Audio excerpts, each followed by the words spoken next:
Miarabantsika rehetra amin'ny anaran'i Jesosy ilay tompon'izao rehetra izao. Sao dia ny ministeran'ny Arona no niantsonanao. Izy indray havana no lohatenin'ity vidéo manaraka ity. Rehefa mijery ny fiantson'Andriamanitra ny Mosesy izay voasoratra any amin'ny Exodus toko 7 sy ny Exodus toko 4 dia mahita antsika fa tena nandafo ny Mosesy an'izay fiantson'Andriamanitra azy izay.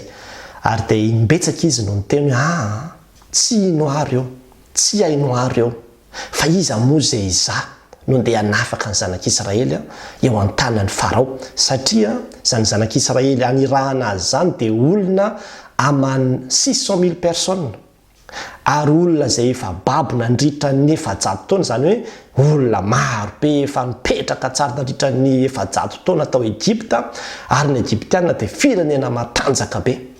Zany no anirahan'Andriamanitra azy amoaka an'ireo vahoaka be ireo, fa tsy hoe fianakaviana iray na roa fa vahoaka be no avoaka hialo amin'ny tany Egypta. Dia tena mission ngeza be ilay izy, ary tena navesatra be mihitsy ny nandraisan'ny Mosesy ilay izy. Dia niteny foana izy, nandà foana izy, efa nanehoan'Andriamanitra fahagagana izy, nanehoan'Andriamanitra famantarana izy hoe atsipazo unité ininy, ataovy toy izao ny tananao. Rehefa natsofony tao anaty akanjo ny tanany dia navoaka ny tao dia lasa fotsifotsy be, naverina nampidirina indray dia navoaka tao dia lasa niverina normal indray. Dia zavatra toy izany fa mbola nandà foana ihany izy, ary mbola niteny mihitsy azy izy manao hoe irao izay irahanao izy, irao izay tianao irahana mifona aminao, irao izay tianao irahana, any amin'ny 7:70 amin'ny toko 4 io. Dia akoatran'izany dia ny fahalemena lehibe indrindra teo amin'ny Mosesy izay tena nahatonga azy voasakana tamin'ity fanompoana ity dia ny resaka vavany, satria tsy mahay mandà teny ao izy. Zany ny ambarana amin'ny 9:20, 9:10 azafady, Tompo mifona aminao aho, olona tsy mahay mandà teny ao izy, na hatrany aloha na hatramin'izao hitenenanao amin'ny mpanomponao zao aza, fa votsavava sy miadapteny aho. Votsavavy izy, miadapteny, zany hoe olona tsy mahay mandresy lahatra, olona tsy mahay miresaka, olona tsy mahay manazavazavatra zany.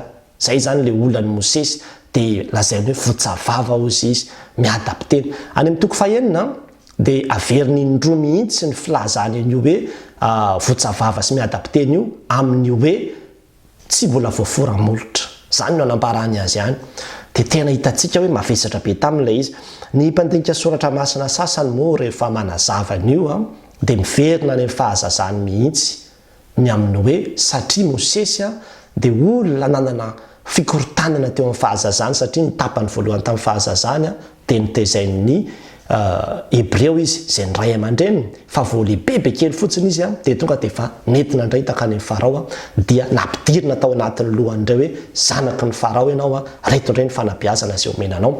Dia nefa izy efa nahafantatra tsara hoe Hebreo dia zany hoe tsy tena nanana le hoe identité izy zany, le maha izy azy ny tenany hoe aiza marina, fa ataon'ny Israely izy heverin'ny olona hoe ho toy ny Egyptianina, ato amin'ny Egyptianina izy tsy tena nahatsiaro ny tena hoe Egyptianina fa hoe Israely dia tratran'le mety hoe lasa fermé, zany hoe nihidy complexé, lasa nanana fijery ny iba ny tenany. Dia ren'le ankizy izay le tsy mahay miresaka reny intsony, satria tsy tena mivelatra zany, misepanohira amin'le tontolo misy azy, fa mahatsiaro hoe tsy tena atony misy dia izay ny olonan'ny Mosesy ka mety nahatonga azy hoe fa hatramin'izay mihitsy izy za tsy mahay miresaka, tsy mahay miteny.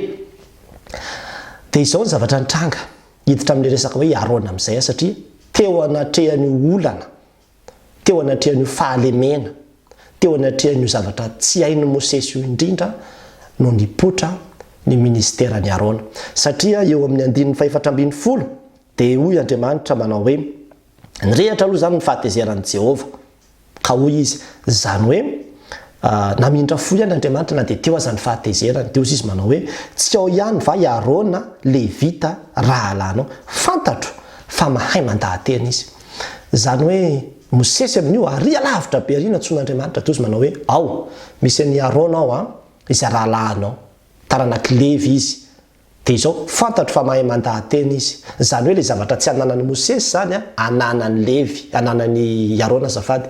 Dia hoe mandehanao izy fa hifanena aminao izy rehefa ho any Egypta ianao dia tonga dia ho faly izy rehefa mahitanao dia ambarao aminy daolo ny zavatra rehetra fa anaiky hiaraka aminao izy dia izy no lasa mpitondra teny hiaraka aminao izy dia hiteny amin'ny ianao ka hanolo teny izy hanolo teny azy ary izao homba ny vavanao sy ny vavany ka hanoro anareo zay ho ataonareo ary izy hiteny amin'ny olona hisolo anao ka dia izy no hosolo vavanao.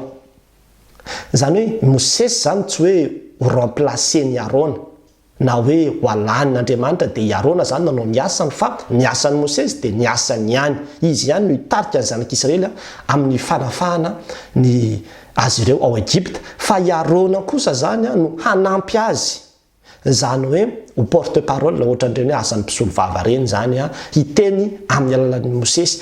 Ka raha ohatra zany ka misy zavatra zany hoe tiany Mosesy ho tenenina amin'ny vahoaka na amin'ny farao dia i Arona zany no mandahatra an'le resaka. I Arona zany no mitenen'le izy ao anatin'izay rehetrarehetra zay.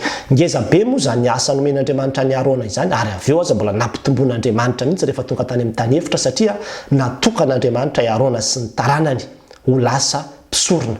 Zany hoe ministera samihafa io fa tsy ho resahako aloha zay le ministera mampisorona ny Arona zay fa ity ministera hoe manampy an'ny Mosesy amin'ilay zavatra tsy ampy ao amin'ny Mosesy ity no tiako hitariana ansaitsika amin'ity anio ity.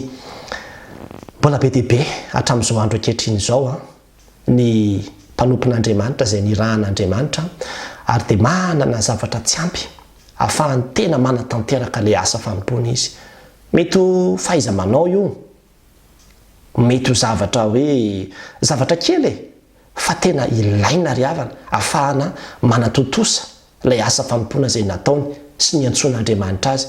Ary ianao mety ho olona tsotra ianao tsy voantso amin'izany hoe fitorina filazany tsara tonga dia hoe ho pastera, ho evangelistra, ho mpitoroteny, ho katekista, ho mpiandry zany ianao fa mety nomen'Andriamanitra fanomezam-pahasoavana samihafa ianao. Dia ireny zavatra ananantsika ireny dia ento hampiasana hiaraka amin'ilay mpanompon'Andriamanitra fa ho hitanao fa ho tafavoaka amin'ny tany Egypta ny zanak'Israely. Eto zany tsika dia mahita fa ny ministera ny Arona dia ministera manampy ny mpanompon'Andriamanitra ary tena misy olona nomen'Andriamanitra zany fanomezam-pahasoavana zany mihitsy. Tsy maka ny asan'ilay mpanompon'Andriamanitra izy na misolo toerana ilay mpanompon'Andriamanitra fa amin'izay zavatra tsy ampy anatotosana ny asan'Andriamanitra dia mitsangana izy satria efa nikasihan'Andriamanitra izy.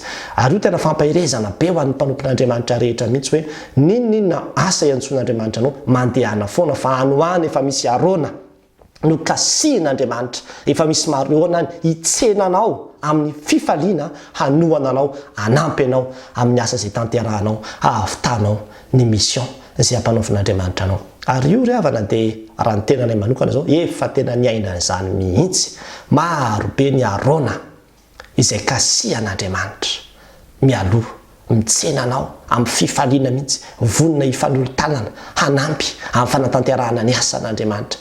Ary zany no antony zavatra rehetrarehetra izay vita fa tsy vita ny mpanompon'Andriamanitra irery ny asa satria betsaka ny zavatra tsy ananana, betsaka ny zavatra tsy vita, betsaka ny zavatra tsy hay, betsaka ny vola tsy ampy, betsaka ny fitaovana tsy ananana fa dia zao misy olona mandrakariva manohana ny asa. So zavatra hitantsika rehetrarehetra zao na itony baiboly ampiasaiko tony dia fanomezana avy amin'ny olona daholo. Ity hotsolotsaina izay ampiasaina ity dia fanomezana avy amin'ny mpiainy daholo. Ny fakantsary izay angalana zao sarotro dia fanomezana avy amin'ny mpanohana ny pejy daholo. Na ity zavatra izay hipetrahan'ny ordinateur ity aza dia fanomezana avy amin'ny mpanohana daholo. Ity akanjo izay amovako ity koa aza dia fanomezana avy amin'ny mpanohana sy mpanaraka izao pejy izao daholo. Misy olona be dia be tena hoe Arona kasihan'Andriamanitra. Tamin'izay tany ambanivohitra tany Marivoay tany manara-tsandro tany nandritra ny 7 taona no nitondra fiangonana alohan'ny kanisa na amin'ny fianarana ty ampitan-dranomasina dia misy katekista anankiray izay mba tsy adinonay mihitsy isaky ny andeha hoe ho an'ny Marivoay na ho an'ny Mahajanga na ho an'ny Tananarivo dia miandro eo tokotany-piangonana eo foana izy. Ary izy miandro eo tokotany-piangonana io tsy nisy naniraka azy fa tena hoe naimpony mihitsy dia hoe manahoana katekista dia miandry pastera fa zany hitondra entana. Izy foana no mitondra entana satria alavitra be ny toerana izay angalana sambo dia izy no mitondra entana na dia zavatra kely toy izany aza ry havana dia efa fanompony Arona zany manampy le mpanompon'Andriamanitra ianao, manohana azy ianao hahatanterahany asany. Ary misy ramatoa anankiray koa izay tsy adinonay mihitsy, mpivarotra ny asany.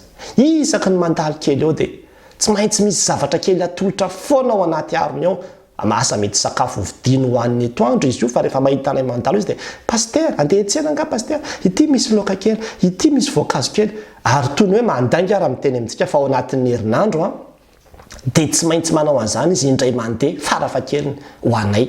Ary nanontany paster teo alohanay hoe nataony an'izany koa ve nareo? Fa tena nataony an'izany mihitsy ary tena fifaliana zany. Fifaliana no manao an'izany. Zany hoe nomen'Andriamanitra azy mihitsy ilay fanomezam-pahasoavana ny an'ny Arona hanohana sy hanampy ny zavatra tsy misy sy tsy ampy eo amin'ny mpanompon'Andriamanitra hatanterahany ny asany. Tsy voatery zavatra goavana be fa na ianao fotsiny hoe andao paster hiara-hody aminay hoentinay amin'ny fiara ianao. Andao paster afaka matory aty aminay ianao na dia indray alina fotsiny aza. Efa manohana anao satria olona hitory filazantsara ireo, olona hanao ny asan'Andriamanitra ireo dia manampy ianao ary zay ry havana. Zava-dehibe zany. Za tsy miteny hoe ny Marka 16:15 fa ny mpanompon'Andriamanitra any amin'ny fiangonana misy ianao any. Mba jerevy ihany, inona mety tsy ampy, inona mety lesoka, inona ny heverinao fa tokony ho hainy, tokony ho fantany, inona ny heverinao fa tokony ho ananany, hanatotosany ny asa izay niantson'Andriamanitra azy. Ka mety mahatonga azy ho bloqué indraindray amin'io asa fanompony io mety any aminao an'ilay izy. Dia izao hoe tompo, inty aho, irao aho, ataovy fitaovana eo anatrehanao Andriamanitra ahafahana manolo tanana ho an'ireny mpanompon'Andriamanitra samihafa ireny hanatotosany ny asany. Mety ozy ianao hoe afaka manome bisikileta, ny bisikileta ny havana amin'izay fotoana izay lasa solo tongotra eny ianao zany amin'izay fotoana izay manatanteraka ny asan'ilay mpanompon'Andriamanitra amin'ny toerana samihafa. Ary tena betsaka ny olona mahita fifaliana amin'io manohana ny asan'Andriamanitra io.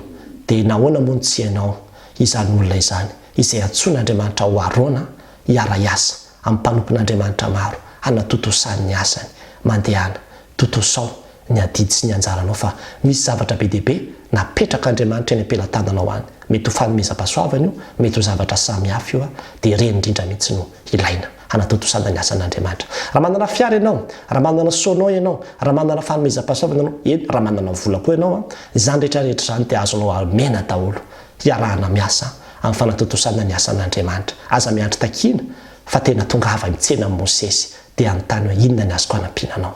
Ho an'Andriamanitra ray rano ny voninahitra. Amen.